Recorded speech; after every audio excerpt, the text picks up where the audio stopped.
Welcome to the BLTnT podcast. I'm your host, Matt Loria, serving up real stories of business, life, technology, and transformations. You'll hear from interesting people about big changes from career shifts to life-altering decisions and the innovations that help make it all happen. It's about sharing those light bulb moments, pivot points, challenges overcome, and the journeys that inspire us to think differently. If you're on the lookout for insights to propel you forward, stories that resonate, or just a bit of inspiration on your next BLTnT move, you're in the right place. Let's dig in.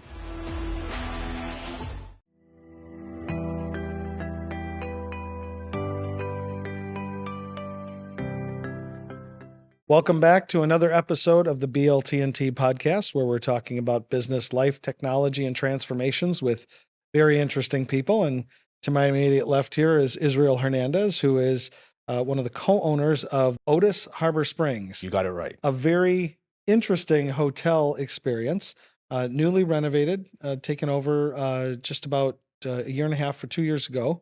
To where they've done an amazing renovation and just made a really special place in Northern Michigan. And so for those of you who are watching our podcast, you know that we normally shoot from our studio in Rochester, Michigan, but we've been on the road recently in Northern Michigan and talking to some really, really cool folks. And so here we are with Israel Hernandez. Thank you, Matt. It's nice to have you here at Otis. Thank you very much. I love the name too. It's quite clever, by the way, of your podcast. I love the name of your hotel. Yeah. So we got some common things. Yeah, thanks. Yeah, we usually have our little BLT stuffed animal somewhere in between us, but oh, there he is. He's over there. Do you ever offer BLTs to snack while you do a BLT I'm not session? really a big bacon fan, to be honest. So like maybe like I'd be like a turkey bacon, lettuce and tomato. I'll eat your bacon. Okay. Nadine makes a really good vegan bacon out of mushrooms too. So nice. Yeah, sometimes that. So it would be like the BLTnT podcast that day, or the TBLT. So, but thank you. So I really want to kind of dig in here and talk about, the fact that you originate from Texas and had a really cool career so far, from everywhere from Texas to the West Wing of the White House to then all of a sudden finding yourself in Northern Michigan, where there's more trees than I could ever imagine. You didn't have that back home. No, I mean, growing up, I'm born in West Texas, Southwest Texas. And my dad's an expert horseman. Oh, no kidding. So he breaks quarter horses, and he's just amazing with horses. And so to grow up in a region where there's more cattle than people and there's not a tree in sight, to then live in Northern Michigan, where it's just a majestic, with the topography, the trees, the water, the rolling terrain, hills, and the is beautiful in its own way. But I also loved where I grew up. Great. I'm a newly found expert in horses now that I watch Yellowstone. So anything you need to know, you can come back to me. Walk us through some. Well, actually, let's explain to folks here. You and I've only recently met. Correct. We met through a couple of common friends in the Northern Michigan area, and Israel and Ty are co-owners with another set of partners as well who own Otis, and so that was how we met. But then all of a sudden we sat down on this very couch and had a really great conversation. I said that we need to get you on a podcast and have this thing for real. So we actually kind of cut our conversation short. So we don't really know a ton about each other. But there's a few things that kind of came up, and things that I really enjoyed in our first conversation were your ability to really listen, and the depth at which you shared your own thoughts and experiences. And so that's why I wanted you to do this, and I'm so happy that you've agreed to. So will you tell us your story, much of which I'll be hearing for the first time? Well, it's rare because, as I mentioned earlier, I don't normally like to talk about myself. I often find myself behind the scenes and let others really take the forefront about all the engagements that I do. But I have had an amazing life and experience, and if there's any way that maybe my story could inspire a younger generation or someone who's thinking about really starting a new adventure, maybe this may be a moment or a realization that they too can do it. That's fantastic. You That's know, that's the T. The yeah. transformations and those risky moments. That's something we love to talk about with the BLTnT. So I went to a high school where, as I mentioned, I feel there were more cattle than people. I mean, it's a small little town in Southwest Texas, What and town was it? it's in Maverick County. Maverick County. Maverick Okay. County, which is where the word Maverick comes from, because we had a rancher named Maverick who would not brand his cattle and was thought of as poaching other people's. And that's where the word Maverick comes No to kidding. be different than others. Huh. So there's always a lot of color in places you grew up. That was kind of the beginning for me. But I did go to the University of Texas at Austin, which I think now, I was talking to someone who's one of the regents at UT. I think they got 100,000 applications for this coming year, No which is an kidding. astounding number. And I think back and like, could I ever have gotten in today because it's so competitive? But that said, I did go to UT, which was a transformational experience. I mean, there's very few people where I grew up to go to a university that's 50,000. Sure. But I studied philosophy, which is probably not a normal degree for most people, but I loved it. I loved it because it really made you question how you thought of things.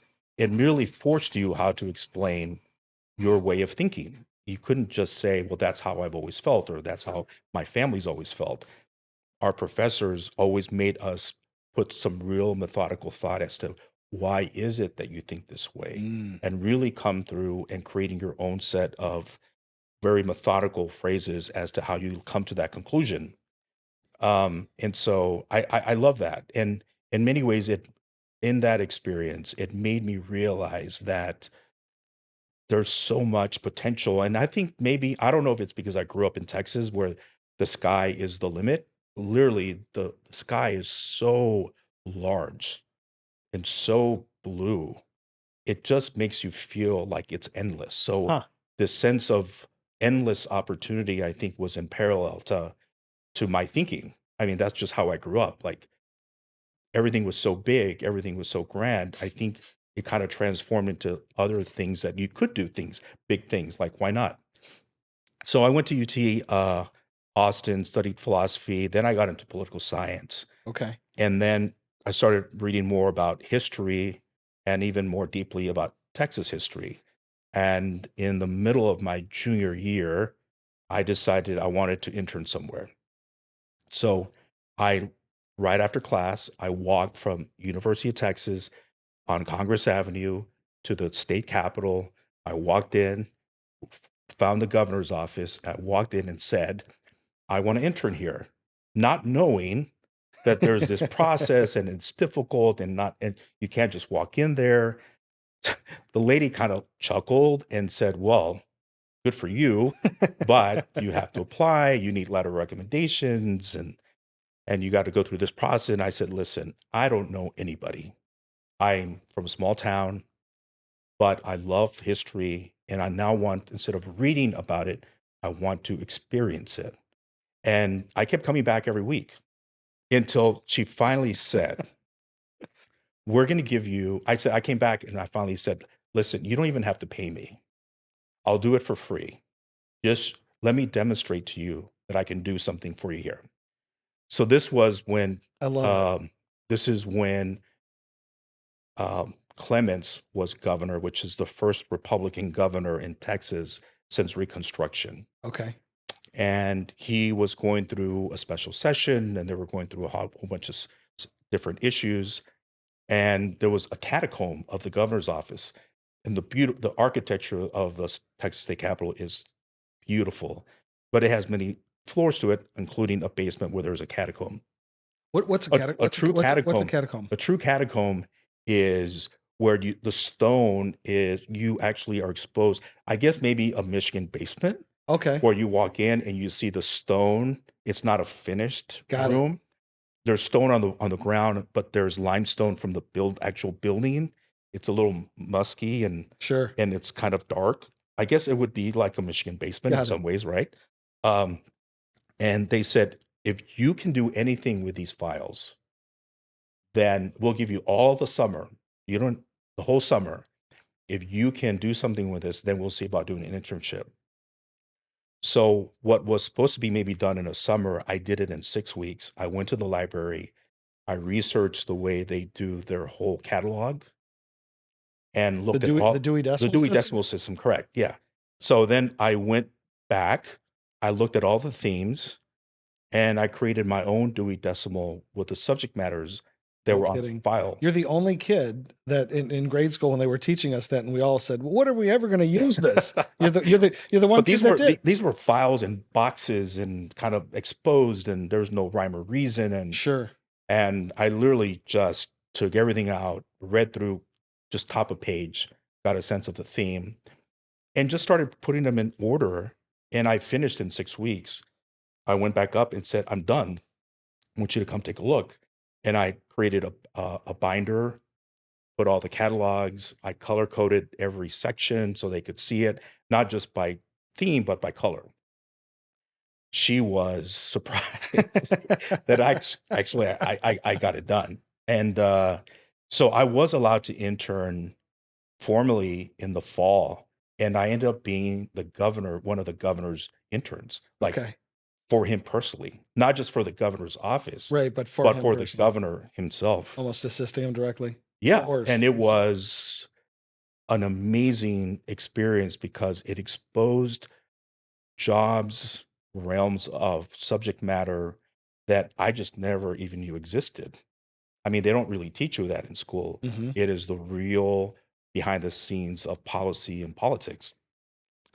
At that point, I kind of got hooked and said, so I'm now fortunate enough to work for the governor of Texas as an intern while I'm also going to school Okay. at UT, getting my philosophy degree, and said, rather than being part of it when they're in office, it'd be great to experience it when they're running for office.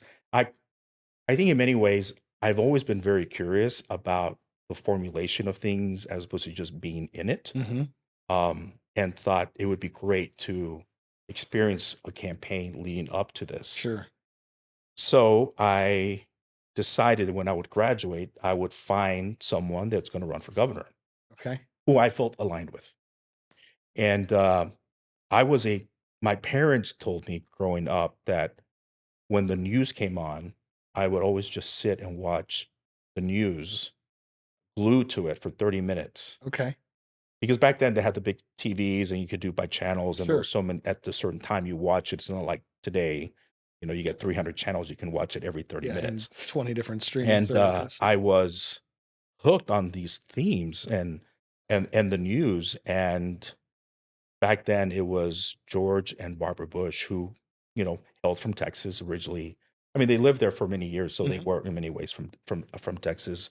Huge fan of Barbara Bush and the president, and thought if there was news that at some point he would run for governor of Texas, Okay. who at that point he would run against a very hugely popular governor, Ann Richards, who was amazing. So what years would this have been? This was, oh God, now I could think this through. This was 90, 92, Okay. 93. Yeah, 92, 93, 93, 94, Okay. maybe around that time. And, Texans love their governor because they've always been very colorful and with a lot to say. And as you know, in history, Ann Richards had a lot to say. And she also had coined a lot of really kind of big terms like, oh, George Bush, was born with his silver spoon in his mouth, like that term that everyone has remembered for years. Mm. So for the son to possibly run against her was of an epic magnitude. Just for the history of the Bush family and Richards herself. I mean, Sure. hugely popular. She just had a great connection throughout the state, and so I decided I would reach out to his office. And at that point, he wasn't running for office. Okay. He was the managing general partner of the Texas Rangers. And so he had an office in Dallas. They were building a new ballpark in Arlington, Texas. And I had met a few people in politics that I was trying to figure out if I could reach out to them for an introduction. Mhm. And back then, there were these things called fax machines where you could send a fax to someone, which Sure. today is so odd for people. You can even oftentimes I'm so surprised, like you see fax machine in a people's address, and I'm like, who has a fax machine these Yeah. days? It's Doctors. They still okay. have Yeah, them. yeah, it's actually that's true. Doctors, but when you're in business, I don't think of it Right. We for never see that. them ever. No. So anyway, I thought, all right, I'm gonna fax him. And so I faxed him almost every other day. You know, dear George W. Bush, I just here's the history. This is who I am. I would love to meet you. If there's ever a moment, can we have an introduction? And I would call and fax. And That's great. about over a month into this, I got a call and they said, stop faxing. We got your number. We have exactly why you want to meet him. And I said, I don't care if it's 5 minutes. I would love to meet this man. Okay. So I finally got a date. Can I interrupt you for a second? Sure. Go back in your childhood for a second here and tell me where did this persistence piece kind of come out of you? You know, it's like this is now repeated twice where you had no qualms about going out and saying, "Hey, well, very honestly, in the first one, I don't know anything. I want to learn." In the next one, it's like, "Hey, I've got a couple of qualifications here. I want to meet them and see if I can offer value." Where did you get this kind of like this chutzpah or whatever to kind of do that? maybe it's my parents. You know, we had a ranch in growing up, and I had to after school. Most people maybe went and had fun or did things. I would have to go to the ranch and help my dad. Okay. Um, and always, there he just taught me a lot. Like, you got to every time I try to do something, I wouldn't do it right the first time, or mending the fences or helping with the cattle or just with the horses. And he just said, you just got to keep trying and you're going to get it. You're going to get it. And I think just those moments, I realized that you just have to keep going for it. You just have to keep trying. I think Mm-hmm. time with my dad made me experience like a lot of setbacks that I just didn't know how to do it. And certainly not as good as he did it. Mm-hmm. But, in time, I did get good at it. And I think there is something to be said about kids having tasks to do and having Yeah. hands on. Yeah. I find it so interesting today that people obviously love their kids and they want to create a better life for them, but they don't give them things to do, which those kids then I think gain value of. Well, it allows them to fail, allows them to Yeah, learn, you know, you got to and let them find fail. their You own got to let them style. figure out how to do things. They have to do things that are tactile, not just rewarding them for throwing the trash out. I mean, they got to participate. And Yep. I had to participate at a young age. And I think that really was for me a way to learn that you just keep at it. You just keep doing it. Sure. Milking cows, feeding the cows, Yep. like mending the fences, roping a horse. It's just all that stuff. Mm-hmm. I guess I've never thought about it, but it's just normal to me because that's just what I Sure. had to do. That's kind of how it was for me. I mean, growing up, and I don't even know what the first inspiration was of it, but I mean, I knew when we had an Apple IIgs, I was making signs saying, making up a company name and saying Dolphin Car Cleaning Service, and I'd be bringing it around to all the neighbors and saying, this is me, this is my company, Yeah. and this is what I do. And I'm like 8 years old, and then I got a paper route, and then my dad had a boat hardware store, and I just wanted to learn everything and always be working and doing and um, so I think there's some of that mindset, right, of watching someone, like I definitely watched my dad work hard, Yeah. and you watched your dad work hard, and wanted to kind of I mean, be in it. I remember having to go after school or even on weekends. I had to wake up early. I couldn't sleep in. I had to go work. And sometimes I just dreaded. I Oh yeah, hated it. I yeah. hated it. And my mom tells me today, she goes, every time, because my mom would bring us lunch Okay, and we would not go home. My dad would not let us leave the ranch until the sun was down.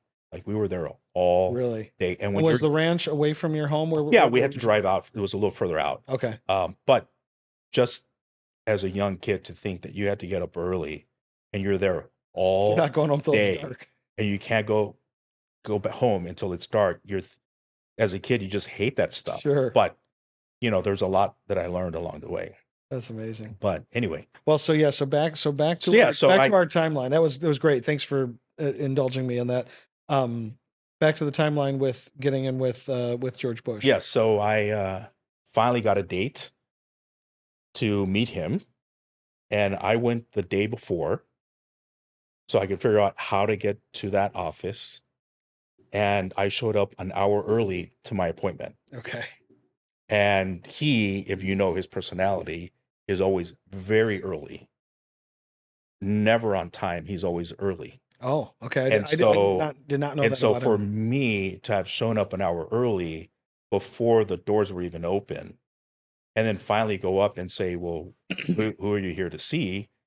I'm like, well, I'm here to see you. And he's like, well, what time are we supposed to meet? And I said, oh, we got another hour. Do what you have to do. I'm just very excited to be here and would love to talk to Did you. that hit it off with him though? Yeah. So he went in and so I remember sitting in the lobby of his office where had an angle view of where he was, and Okay. his view was a beautiful view of Dallas, Texas, with lots of trees, and it was very green. And he was on a phone call, and he was on the phone looking out, and he had a side profile, and he had this look like his father, Mm. a side profile. And first time I was really taken aback. And it's like, wow, I'm meeting the son of a president. Not oftentimes someone, maybe even from West Texas, Southwest Texas, would you have an opportunity to do that? I mean, there's many corners of the country where you're like, Sure. I would love to meet a president, or the son of the president, or the wife of a president, or the president. So, and he looked like him. So that That's for me was interesting like, that you're saying that, because I remember back then, the way that the media at that time was portraying him was as a buffoon, right, in many ways. And regardless of what media source you're sourcing from, they're always painting the other side to be just this total buffoon, right? And I've learned a lot to hear you about, talk about that and go and say he's early, right? And that doesn't coincide. That right there doesn't coincide with the the lovable loser sort of picture that they painted during yeah. plenty of times. So it was again another transformational moment, because a 5 minute photo op interview turned into an hour and a half, and I left with a job. That's great.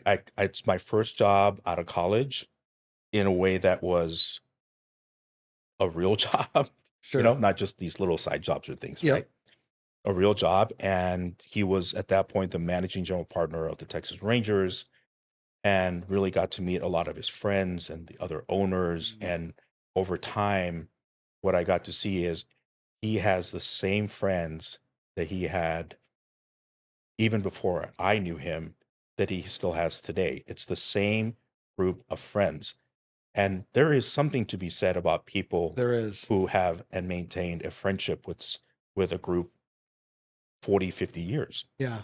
at this That's funny. point. I was just at an event the other night, and I sat down on a couch just like this with not just like this.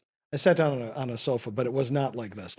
And we're going to talk about this particular sofa with Ty Okay. when we do an interview with him, but um, because this is a special sofa. But I'm sitting with these two gentlemen. I said, how do what brought you guys here? He says, well, we're friends with John. Oh, how do you know John? I'm thinking that they're going to say, we met him a couple months ago or something, and we've been friends since third grade. And these That's these amazing. guys are 65, 70 years old, and I'm like, that is so cool. Wow. That is so cool. That I mean, right How there. how And I'm rare to have that moment, like absolutely that well, kind of and what friendship. it did for me with John, because I don't know him that well. I've only met him in the last year, so he's still in the question mark category. Not anything bad, but I mean, I certainly haven't cemented my full relationship with this person and really know what he's all about and stuff. Heard some good things. And was like, man, that is a right there. That checks some really good boxes there. To know that two other human beings want to pal around with you, for 60 some years. That's really remarkable. So it says a lot about George Bush there too, right? To have Yeah, so those. it was a fun moment. I mean, he was the owner of a baseball team. He loved baseball. He talked about the trades all the time. And at that point, I would travel with him to all these little towns in Texas where he would promote and say, we go to Paris, Texas. And he'd say, you have to bring your teacher of the year, your policeman of the year, your first responder of the year, or just your best students, and we'll put them in a box and we'll make it Paris, Texas Day at the ballpark. Mm. And we'll have firecrackers and we'll have they can come to batting practice, you'll tour the stadium, you can watch for a game. And he kind of just went to all these little towns Mm-hmm. to promote and link those towns to the Texas Rangers baseball team. Love it. So we traveled in his car. I would drive, he would take his notes, and he would get ready for a lunch or, a Rotary meeting or just a town hall meeting. And he would talk to everyone. And that's kind of maybe the beginning of him thinking about running for governor of Texas. Okay. And everywhere we went, they're like, oh, you can never beat her. She is tough, funny, charismatic. People love her. But he wanted to give it a try. So we started having these little dinner parties to talk through about some of the biggest policy issues that he really wanted to focus on. And he then decided that he was going to run. So I was his aide when he was going through his first campaign. Gotcha. Then he won. So then I was back in Austin, and I was working for him when he was governor. I've been hearing a lot lately about the knock. When an employee knocks on your office door and says, got a minute? And you immediately know it's some sort of IT incident. But Oxium IT can help. Whether you're having a problem, need consulting, an upgrade, or a managed IT approach, they focus on preventing cyber attacks and proactive solutions that deliver results. My friend Matt Loria and everyone at Oxium are ready to help before or after you get the knock. Visit Oxium.com and let Oxium IT help you outsmart chaos. So this is something I wanted to ask you. Is that kind of standard operating procedure in that world, that if you're part of the team that helps get the person elected, that then you stay on for Not everybody, not everyone. Okay. I think there's an opportunity. Okay. Because not always, those skills don't always translate. Right. Right. But I was also quite young. Mhm. So I feel like plus I was his aide during the campaign. So I knew all the county political leadership. Mm. I knew all of his friends. I knew his family. So it was easy for him to work, and I could handle a lot of the logistical things as far as getting in touch with the right people. He didn't have to explain things to me. I Do already you knew. have that mind of like, do you memorize names pretty easily and He things like has that? an astute memory of names, Does he? which still today I'm astonished. He just remembers people, Huh. and he'll remember when he met them, where he met them. Wow. And I'm trying to figure out what I had for lunch last week. No, but he has an amazing skill in that way. Huh. And he actually is very much genuinely a people person. Is he? When you're with him, you get the sense that he's only talking to you. Sure. He does not get distracted by who else is in the room.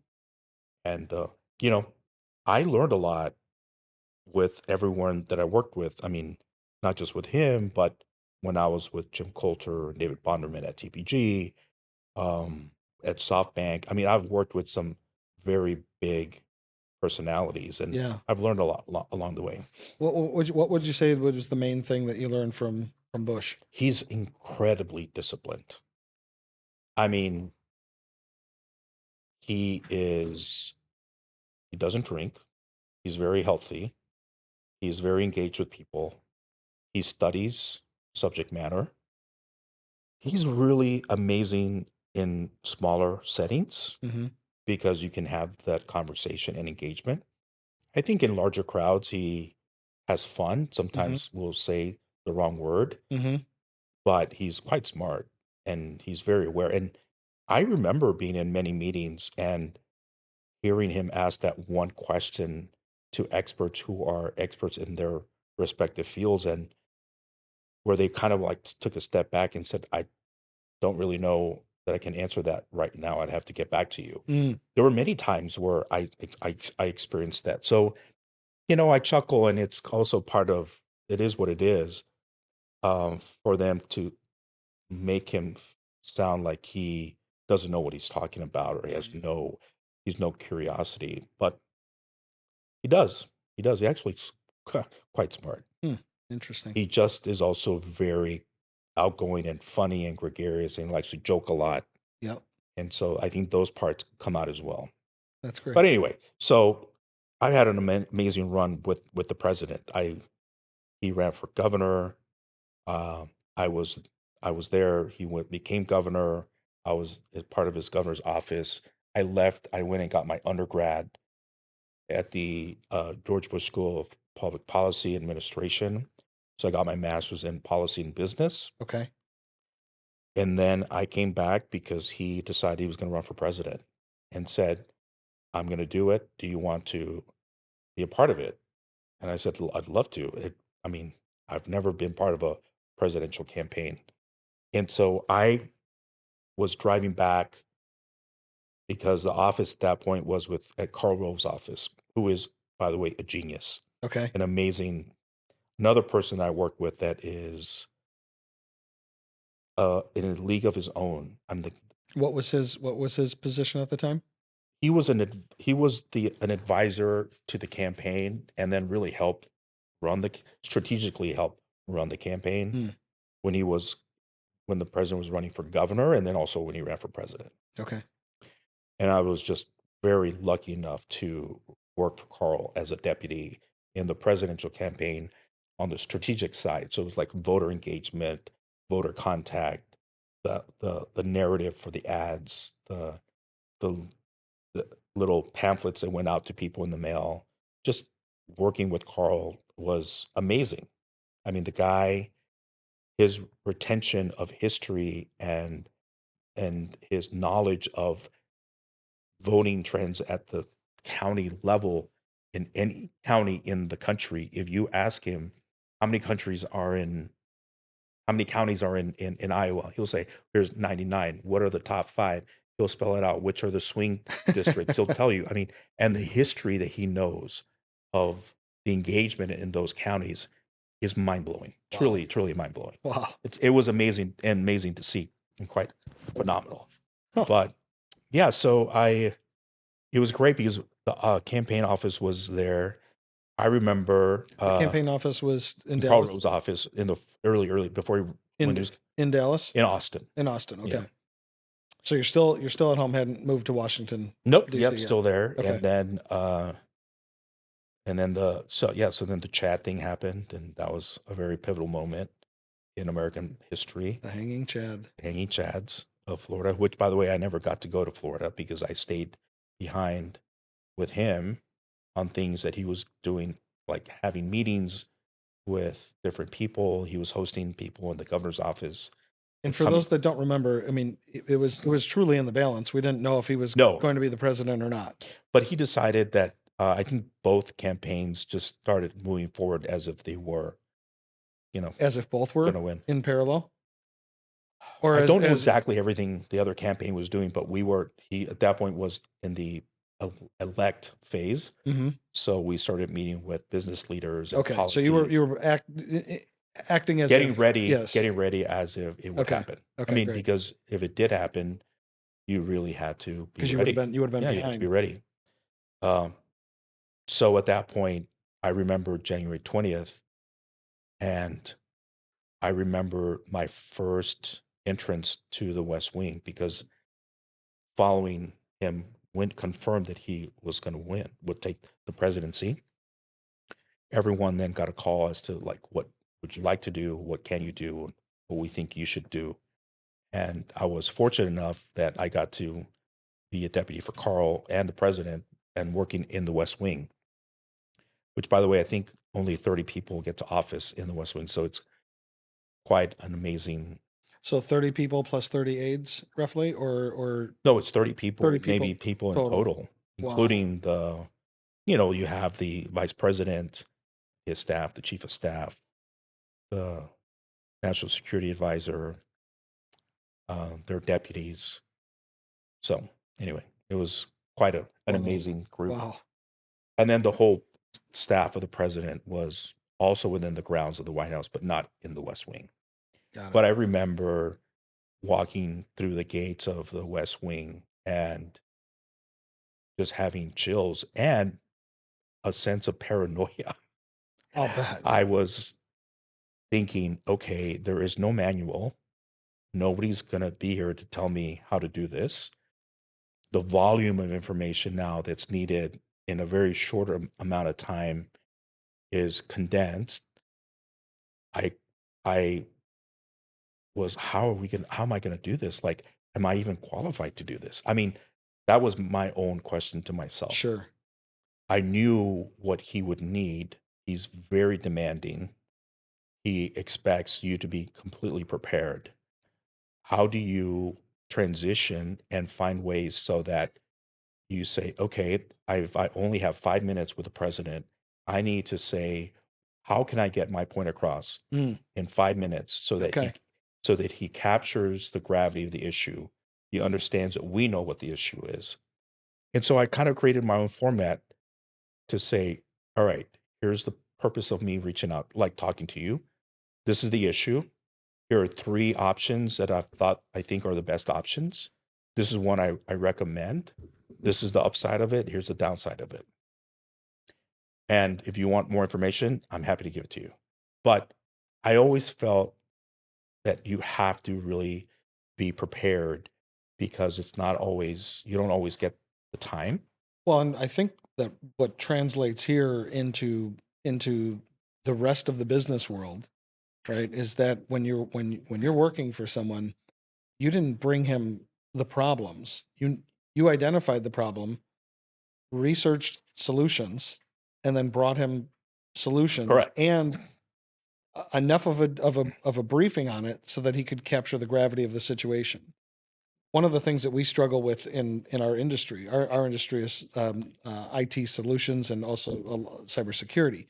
And right now I'm authoring a blog about cybersecurity on the overuse of fear, uncertainty, and doubt in the marketing tactics. And because everyone in the world of cybersecurity is, "Oh, well, you're going to go out of business if you don't have," and all of these fear tactics. And the problem is that the CEOs and the leaders they're numb to it now. They're not listening to it at all, and no one's bringing them the real meat of the situation with simple, effective solutions. Right? And I also think in cybersecurity, I think we're now in a phase of the world.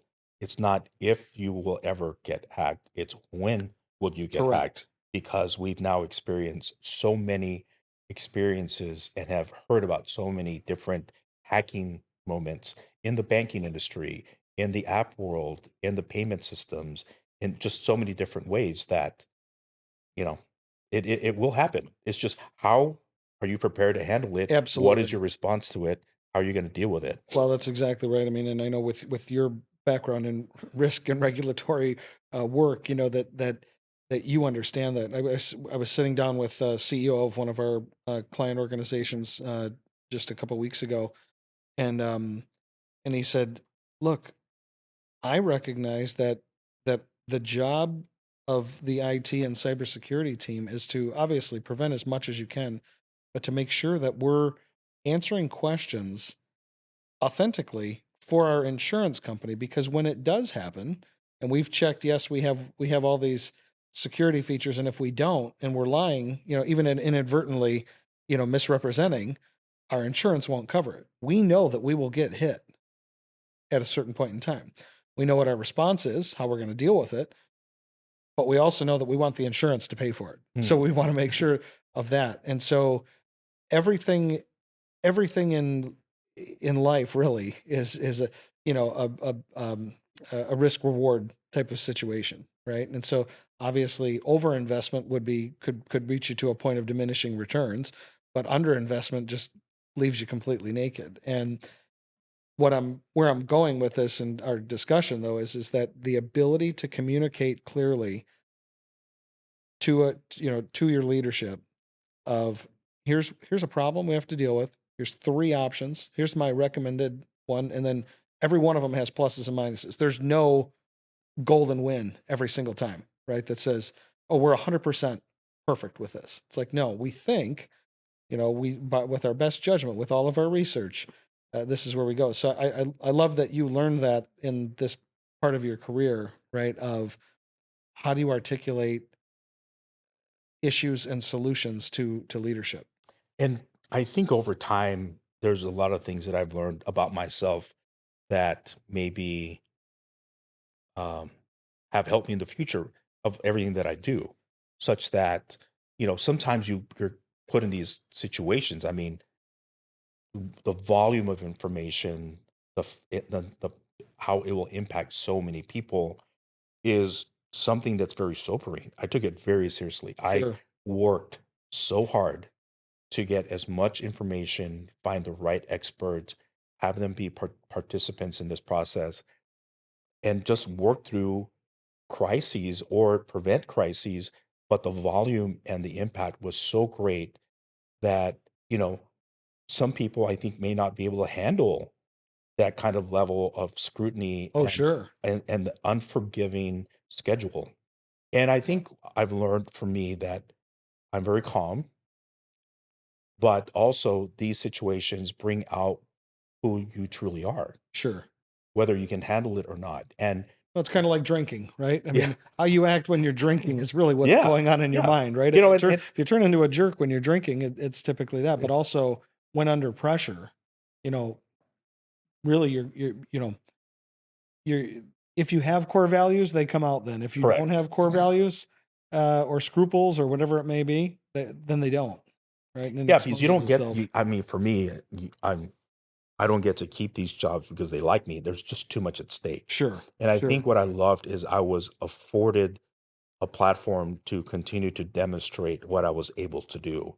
And what I learned along the way is I didn't limit myself. I allowed myself to get into these very uncomfortable situations and Sure. just figure it out and know that all I'm going to do is offer the best that I can and not put limits to myself.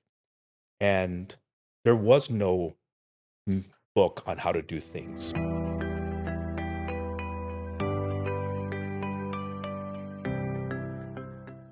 This episode of the BLTnT podcast is sponsored by Oxium, business IT and cybersecurity designed to outsmart chaos.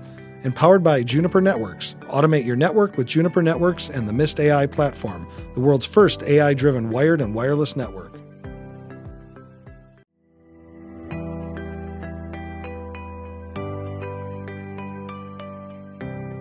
Do you feel like that there was something with you there? I mean, this is what I'm sensing. You tell me if you think you had it at that time. Was there a confidence inside you that just allowed you to be authentic, that because you knew you were doing your best, that was enough? Like, and I don't want to go like too deep on you here, but like that's what I'm sensing. Is that what was going on? I think again, to go back to my parents, yeah, I feel that, yeah, I mean, are there moments where I feel very nervous or do I get scared about something? Yeah, I think Of course. that's part of the process. Sure. But I don't let that get in the way of experiencing something that I feel like I can demonstrate what I can do. I'm always curious about showing its potential, whether Sure. it's me or even this hotel. You know, one of the dreams of owning a hotel was to provide a place where people can come have these beautiful experiences and demonstrate its potential. And so I've always been about potential. I've always been curious about how do we create the best we can with what we have and demonstrate what's possible. And so the president really allowed me to demonstrate what I could do. And what I love about it is I got promoted because I was able to handle the volume and the intensity and the personalities. And I figured out that I'm not going to limit myself. Mm-hmm. And I love being with people. And I love unraveling complexity. Mm. One of my biggest passion points is how to unravel complexity and make it simple for everyone else. Mm. Like that's what I've done my entire life. Love it. Whether it's been this hotel or when I ran a trade agency or when I was in all these different positions working with very strong and well-known personalities, I don't let I don't let the scaredness, I don't get scared by the moment. Mm. I kind of really embrace it. It's uncomfortable. But I like how you said it, is that the anxiety or the nervousness is just part of the process, right? Correct. And if you let that stop you, it's not going to let you get to the prize at the end, which is solving the problem or helping the person or whatever the whatever the task at hand is. Correct. So, were you then in the White House during 9/11? I was, yeah. That was a very So I'm fumbling here a little bit with my iPad here because I'm looking to see. There was a gentleman, I believe he's a major, and he does a speaking program where he talks about the hours in the bunker, basically, and all of the decisions that were made at that time. Were you involved, and were you rushed out of the West Wing yeah. So that I day? Because he was talks about that. And I'm trying to look up his name. I'm sorry, I'll find it in just a second here, but I forgot his name. It was just an amazing presentation, and he's got a program that he does, and I will share it in this in the notes of our podcast here, so that the viewers can see what you went through that yeah, day. that was quite a moment. And I mean, we all can remember where we were on 9/11. Yeah. When if you're old enough, you could remember that. I happened to be in my office in the West Wing. It's the second floor, watching the first plane hit, looking at the TV, Mm-hmm. and then all of a sudden having the Secret Service agent come up to the second floor and said, in the count of 10, when I say one, you're going to run out of this second floor. You're going to take your shoes off. Ladies, take off your shoes. Ladies, take off your He shoes. says that in the I presentation. remember this. Lieutenant Like, Colonel Robert Darling. Have you heard of him? I would have to maybe see his face because I remember all the faces. So there's his face. I mean, obviously My glasses. it's Can't see. he's the top one there. Okay. But I'll send this to you because you'll probably, there's certain things that obviously you yeah, just, I mean, you so just he lived told through. whoever that person Yeah. had a machine gun. I mean, was really prepared for military form, and said, That wasn't him. He wasn't carrying the gun. Nope. He was the logistics "Okay, manager got it." of that day. So he had to figure out, he was the logistics person taking care of getting Air Force One, the stuff shipped ahead of time, Got the it. people shipped ahead of time, and then bringing Bush in at certain times, etc. But in the West Wing. Yeah. So no, and so they said, ladies, take your shoes off. Don't bring backpacks. Don't bring anything. We're going to open the gates of the White House, which it's unheard of Right. to open the gates of the White House, and the outside perimeter fence, which is never open unless there's a car coming in, like a visiting president or prime minister, where they bring them. That's how they drive them in. And then they welcome and they get greeted by the president. That's never been open. And so they're like, we're going to open the gates. You're not even going to look back. You're just going to run. You're going to run out of the White House and you're just going to go. And it was a very sober moment because he did the countdown. And when he got to one, he yelled as if we were in the military. He's like, run, run, run, run. And we literally were running, and everybody was in shock. Wow. That we were at that moment. And then the plane hit the Pentagon,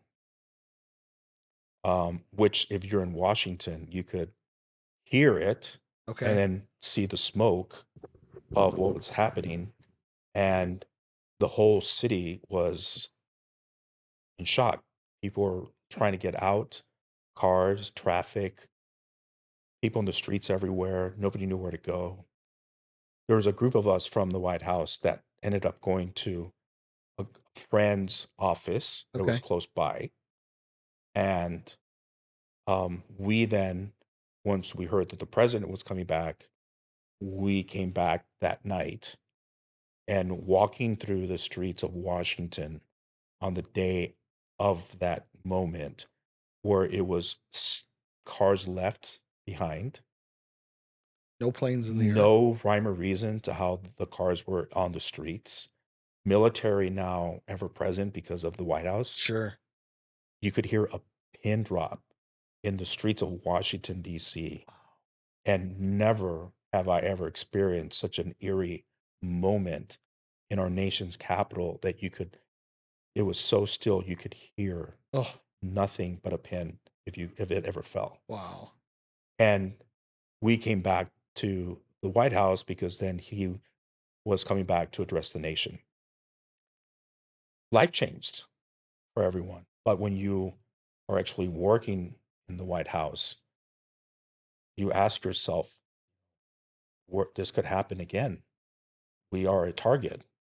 When could this happen? Yeah, feeling And very vulnerable all all of a the time. sudden, the next day, that reality set in of the unknown, like this could happen. And it was hard to Just to walk back in that to walk building. in and try to help when you yourself were going through so much anxiety Sure. and being maybe exposed as a potential target. Not that it would be us, of course, they were going after the president, but anyone who was there. I mean, the fact that the Capitol and the White House were targets, aside from the Pentagon, the unknown, what if someone came through the subway? Sure. What if there was a car that passed by and exploded? You just Wow. didn't know. You And know, when you're that young in age, and I was fortunate enough to be there in my 20s, I think it's scary for anyone. oh yeah, I was supposed to be at the World Trade Center that day, and my boss changed plans for me uh day and a half before, 2 days before, and said, So "No, we're sending somebody else the weird part is I had taken my family to New York the weekend. They came from Texas, to and come we visit went to New you." York the week before. We went to the top of the World Trade Center, and we have still the receipt No from the kidding. coffee shop where we bought coffee the week before. Oh my And gosh. it's crazy. Wow. And, after that happened, you couldn't call anyone. So Right. my parents were calling, everybody, my family was calling me. Nobody knew. I did sadly have a friend who she worked with me at the White House and her brother worked at the World Trade Center. Oh. And her parents were overseas because he had to go for like a business trip and she went with him. Uh-huh. So I can't even imagine how they felt with their two kids and two targets at that moment in time. But sadly, there's people that didn't make it. Sure. Um, so So, how long was Bush in office? Was he 8 years, two terms, It was 2 8 years. terms, right? Okay, and so after you left, the White House, what did you go on to do from a work standpoint? So actually, the president nominated me to run an agency at Commerce. Oh, okay. And so I got confirmed by the Senate and ran a trade office in the agency within the Department of Commerce. I did that for 4 years. Got it. And then when President Learned Obama learned a came, thing or two about tariffs and yeah, trade and whatnot? yeah, I mean, all the bilateral trade agreements, all the different technical sectors, and all the things you have to think about Wow. with an engagement. But it is such a robust engagement that the U.S. has with many countries, whether it's an economic engagement or an investment engagement or just certain sector engagements. There's just a lot of work that has to get done. So to run an agency of people that are experts in their field and constantly all this, I mean, you have to imagine all the sectors that exist. You have to be versed in those. from a technical standpoint, um, it was an amazing group of But I experts. mean, the interesting thing is all of the different aspects of your career really seem to build upon each other. That whole level of research that you put into things, the detail level of things. This is probably, although it was something brand new, it was old hat in a way in Oh terms yeah, of it's still you almost found your own methodology to things of how you research, how you dig in, how you prepare yourself correct, for the right for the task. correct. So Bush goes out, Obama comes in. I help with the transition so Okay. that there's a lot of things that the volume of things, the deadlines that are approaching, just educating them. At the end of the day, my personal feeling is, we're here to help the business community as much as possible, make it clear how they can engage globally and make it easier for them not only to protect their investment, but to protect their property, their ideas. And so all of this, I think, is important no matter who is in office. But once that was over, Hmm. I decided I want to go as far away from Washington and let's get as far as I can from politics. So I moved to San Francisco Okay. and got a job with a boutique uh, communications firm called Brunswick. It's based out of London. But then went to go work at TPG with the founders of TPG, Jim Coulter and And for David people Bond. who don't know what TBG is, can you explain Yeah, what kind of firm that yeah. is? I would just say, and David Bonderman, who sadly just more recently passed away, but he was a titan Oh, and an amazing. Both Jim and David are leaders in a new sector that has evolved, which is called private equity. But TBG formerly was called Texas Pacific Group, and Jim and David were working for the Bass, one of the Bass brothers, hmm. and decided they wanted to go out and do some big investments, maybe not at the comfort level of the family that they're working for, Hmm. and decided to venture out and create their own organization. And one of their first acquisitions was Continental Airlines. And it's actually well documented. David would go on these flights and look and taste the food, see how it worked, go through the logistics, and he's famed for one day grabbing his lunch, which he thought was terrible, putting it in a FedEx packet, and he shipped it to the CEO of Continental and saying, "How could anyone eat this?" As just a very demonstrating how hands-on they were. And there was a lot that I learned in my years. Jim Coulter and David Bonderman, um, I found to be titans, and they have built something that's going to last beyond their lifetime. And it's quite remarkable.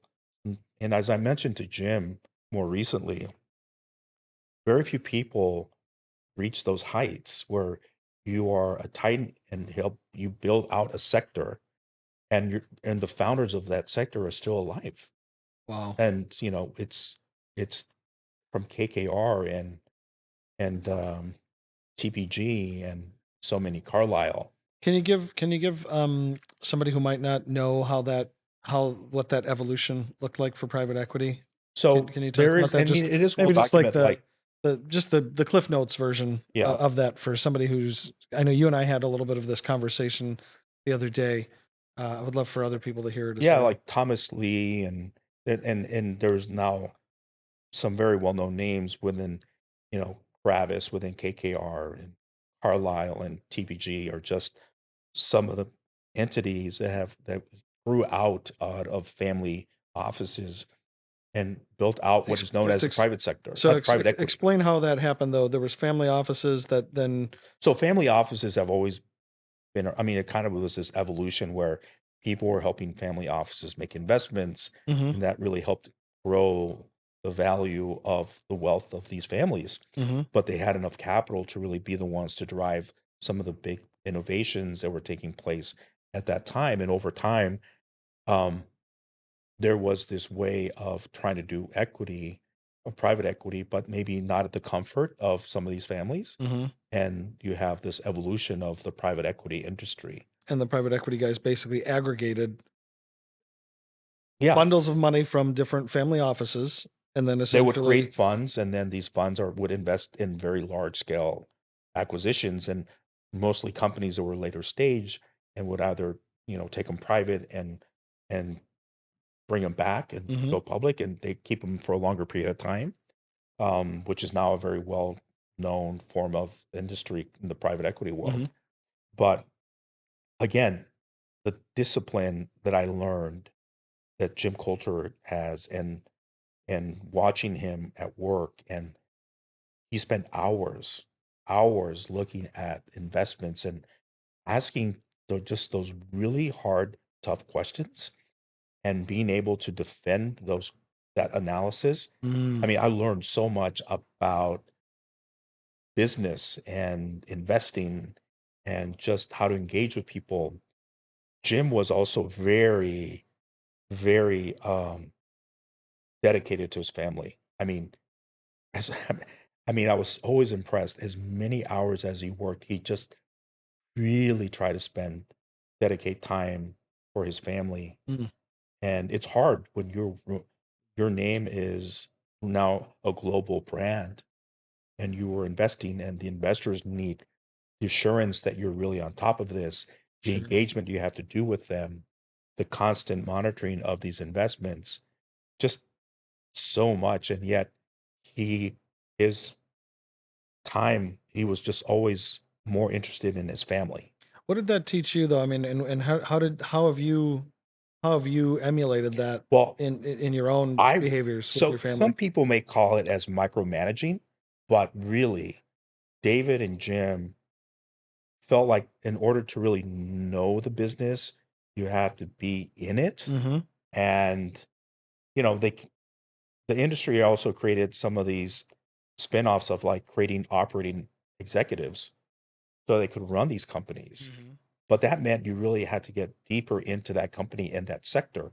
And Jim is not uncomfortable going deep in the details. In fact, Mm, he lives in the details. mm, That's how he's able to make decisions. And so for someone to say, "Oh, I don't like to micromanage," there's a difference.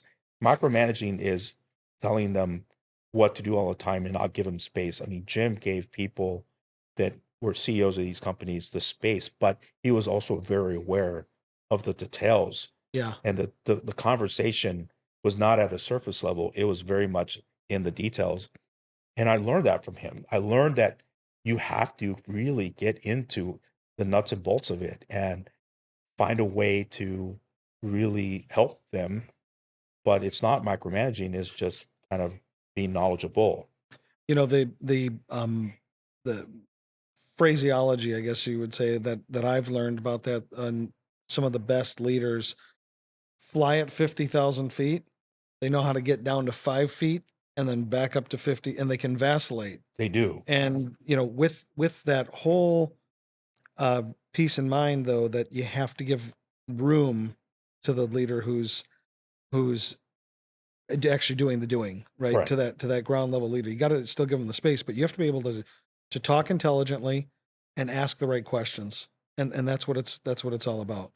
And you know, we see it in technology where some of the best questions come from a CEO client of ours that doesn't know anything about the deep details because they're inquisitive.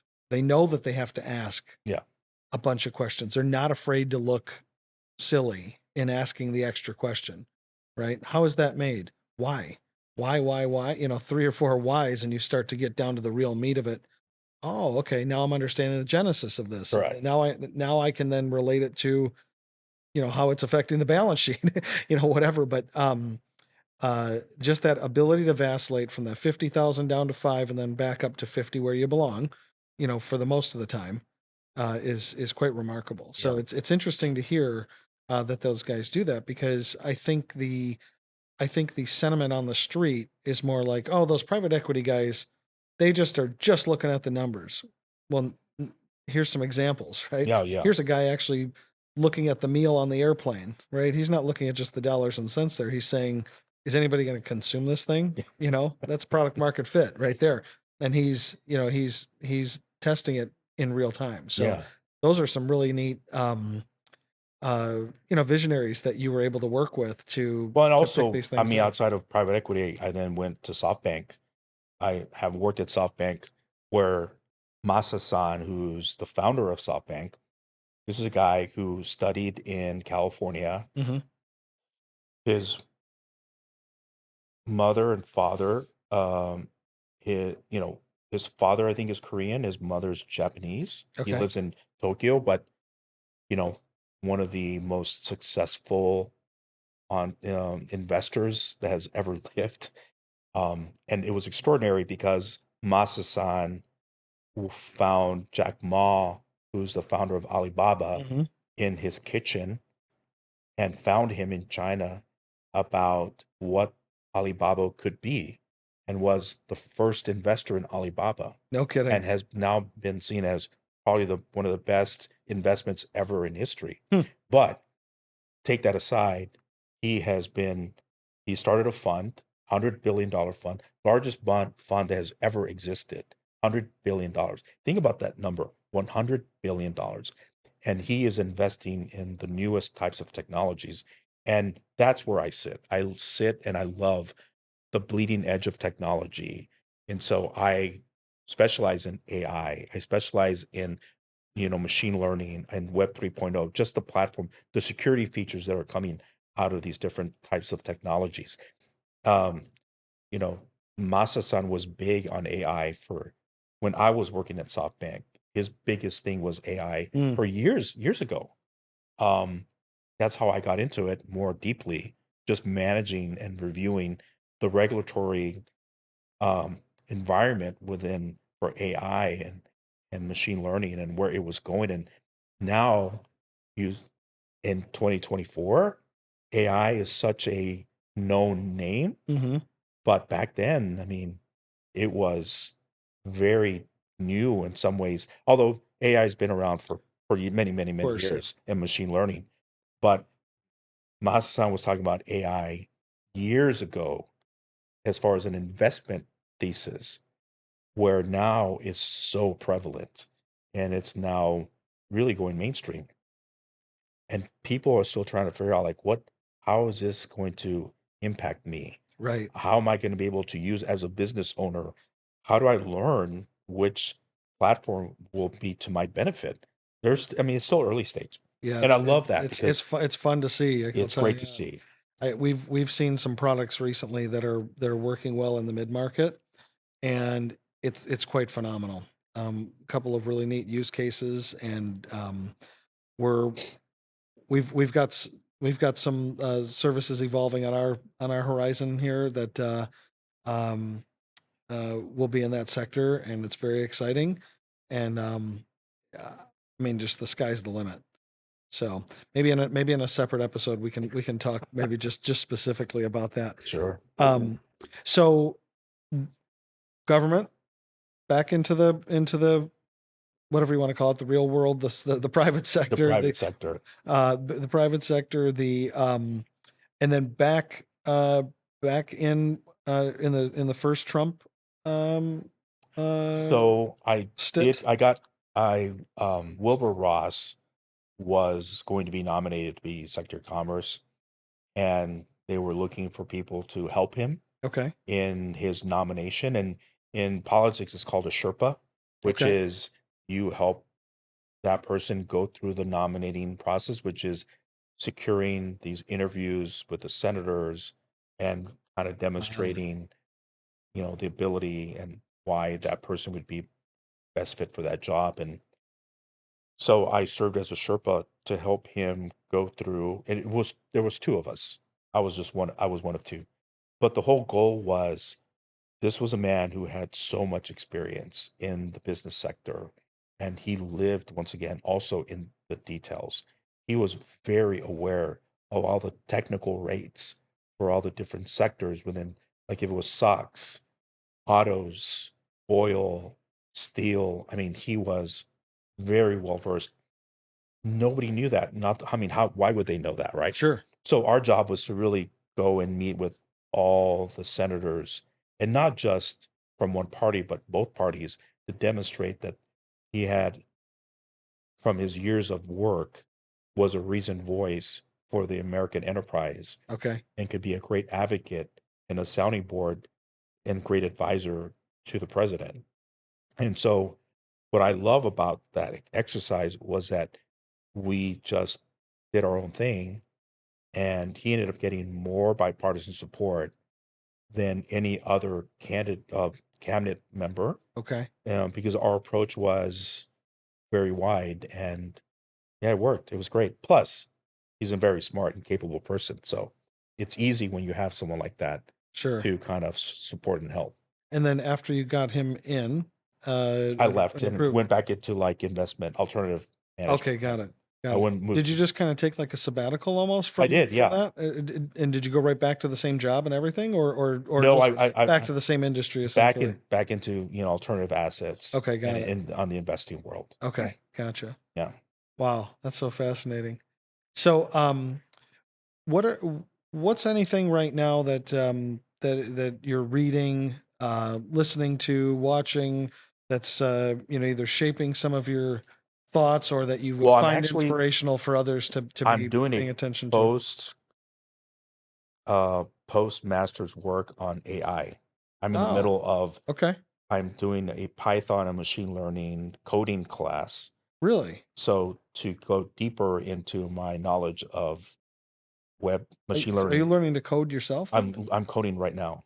No So kidding. I work at this hotel, and then when I have time at night, which is about 9 o'clock at night, Okay. from 9 to 11, I code.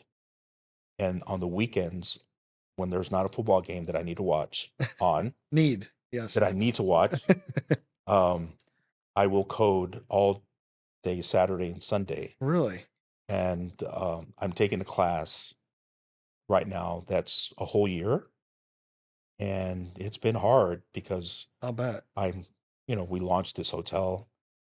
I've put my heart into this, but I'm constantly always finding ways to enhance my skill set.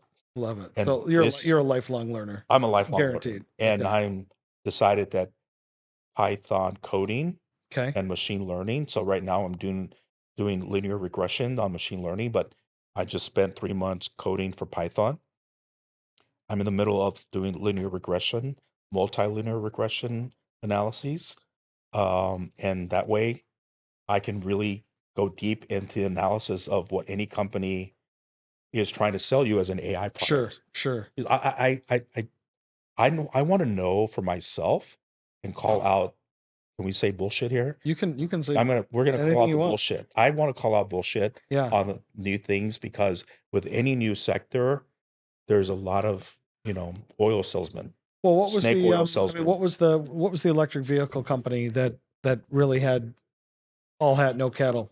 It was they had the truck they had the commercial for, and they found out that it was all Oh yeah. it was all fake. Was it Nick? I don't remember, but I can't remember what it's called. But the anyway, fact is, this technology yeah. is But going I'm to just saying penetrate. your point though. I mean, is on the investment side to be able to call bullshit, right? So many people didn't see past that on a major investment. I applaud you for that, right? I mean, that's great to That's just again getting out roll of up my your comfort zone. sleeves out of I the am comfort zone. not a computer scientist. That's Well, that's what I was going to say. Is nowhere else did we ever talk about No, I'm you not. doing. But You never did any coding before. I've never done any coding, but I'm coding Wow. to really understand Okay. the products that are now going to become available and call out the bullshit on it, Love it. because that's the level I want to be at. I want to be at the people that I've worked with, the companies that I've helped are the best in class. Well, and I think you've continued to say that you use the word sector, right? And so like, the technology sector, what people don't necessarily maybe understand is by being inquisitive, by being willing to do a little bit of work, you can become an expert in darn near anything, right? And so, here you are, a hotelier now, a Python coder, right? An investment, a participant in investment banking, or private equity, right? The private Well, now equity more world. venture capital, but yes, Sure. Okay. but the investment world. Yep. The investment world. Um, all by just being inquisitive, right? And also being able to plow through the anxiety pieces of it, knowing that it's going to exist and be part of the process. So I think it's kind of remarkable. And I mean, I love to see like what I love that we get to pick up here in a conversation like this is kind of like almost like identifying markers that I have now of you, right? And things that I can then pick up and emulate in my life, right? To go, okay, how would Israel handle this one, right? Call a little bullshit, dig a little deeper, you know, uh, be a little bit more inquisitive. So I think we're learning a lot from you. Yeah, thanks. So and We what's didn't even talk about the hotel. well, we're gonna let's talk about that because we've got an interview with your partner Ty. Yeah, good. Ty Humpert is going to be on on an episode with us, and we're going to really be focused deep on Otis Harbor Springs, this very special gem in northern Michigan. That I was here on a Wednesday night, and wall to wall people, and that's pretty amazing. So Yeah, we have put deep focus on providing just a great experience, and that goes to everything about the detail. I think when you'll talk to Ty, he's going to talk about the history of this property, and then just the attention we've given to the feel of it, which is then going to finding pieces that are authentic, that are not on any storefront, but you go find its history and then you build on it. And yep. we have also brought in an amazing team. Our chefs are best in class. They moved here from San Francisco. Our general manager, who worked at Shinola, is now up here with us in Harbor Springs. We have a team of locals who just love Harbor Springs, Mhm. and all we want to do is offer like quality things to have these great experiences with friends and family. And, we have almost 10 acres. And what's great about being in northern Michigan, and we are on this ridge over, where you can hear Lake Michigan Mhm. outside the door, is that it's a retreat. You feel It truly is a you retreat. feel the fresh air, the sounds of Lake Michigan, all the animals around us that you hear on an ongoing basis. The serenity of this space just offers really beautiful places for you to sit and enjoy just a moment. And it could be by yourself, or it could be with a group of friends, or it could be with family. But we have found that what makes us most happy is when people come and just enjoy the food, enjoy the cocktails, just the experience of being here. And we built this to have it more like a living room, so And that that's what it feels you like. feel like you are in your living room and you can just have these moments with friends and just stay a while. Mhm. You can read a book here. You can enjoy an evening out. So yeah, our whole goal is for people to have these great experiences. Yeah, well, I mean, I love that it's centered around the attention to detail, and I think I've even said it on other episodes of the podcast in kind of preparation for this is that I was here over the summer when you had just opened, and I was sitting on the deck having a coffee with a friend of mine who was staying at the hotel, and I look over and I look at the seat that surrounds the deck, and it's made out of the same material, and I look over and I'm like, that that's not just your average treated lumber. That's a piece of some specialty wood that is every single piece is routed. Every hole is drilled, countersunk, and wood plugged. Correct. Okay. And then I take my gaze down to the second board next to it, right? And I see, well, that's an inside board. It didn't need to be routed, but it's routed. Okay. Then I look down at the floor. It's the same thing, every single plank. And I'm going, okay, that's attention to detail. There's something special here. I want to learn more. And so that's when I reached out to our common friends and got introduced to you guys and said, hey, we need to talk. This is cool. It's been great. We've been open 6 months, but we've also have been finalists in two national categories. Yeah, and I just had a big article come out in a magazine here too, and I know you've been listed in We were on the featured in on a the variety of Today places. Show and Yeah. Outside Magazine. Crazy. It's been actually been really fun. Well, I can't wait to do the episode with Ty where we really just dig into this place and all of the thought that's gone into it, and taking all of his experiences, plus obviously now the people who have watched this episode know all of your experiences and kind of just how your mind works, and the thoughtfulness and everything behind you there and the intentionality, I think are really special. So Yeah, it's a real pleasure. thanks for being Thanks, here Matt. and doing this and sharing your story with Yeah, us. of course. All It's right. been fun. Great. Thank you. Thank you.